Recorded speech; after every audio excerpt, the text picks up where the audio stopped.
Hi, it's Jonathan again. Thought I'd get some updates about what's going on in this process. The first video just kind of gave you some news about the fact that I have a draft done, getting ready to do some work on that. So where I am now is I'm working through the manual editing process. And what this just means is I go through the physical printout. I printed out all the pages of the first draft. I sit down with a pen and a pencil, I scribble notes, I cross things out, I capture any ideas that I have that I think might make that first draft a bit better. And so while it might be a time-consuming process, it works for me. And I think that's an important thing. If you're writing a book or if you're doing some sort of project like this, you gotta find what works for you. So if there's an aspect of this process you'd love for me to go into a bit more, go ahead, reply back either in the chat here, shoot me an email. Forgot to mention, you can always email me, john@johndharrison.com.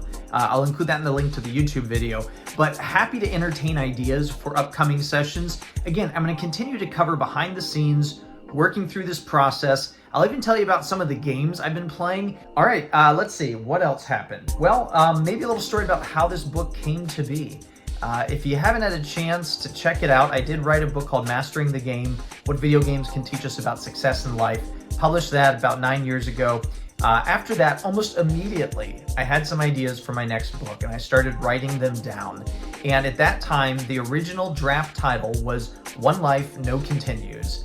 And it was an idea of different lessons and things that we should be thinking about, as really we only have one life. And when you only have one life in the arcade, what do?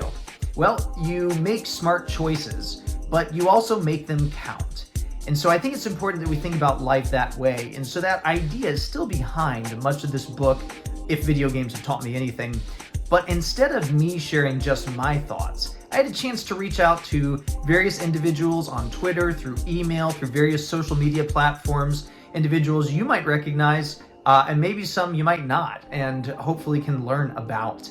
And so again, this book, If Video Games Have Taught Me Anything, isn't just my ideas, it's the ideas of many other people that I get to share one by one. So in the future, I want to be doing some spotlights and highlighting a couple of these individuals. But right now, I'll just maybe drop some hints. Like that. All right. Well, stay curious until next time. I'll be joining you here with some more updates. I think next time we're going to dive into the real story behind what this book is actually going to be. So I'll see you then.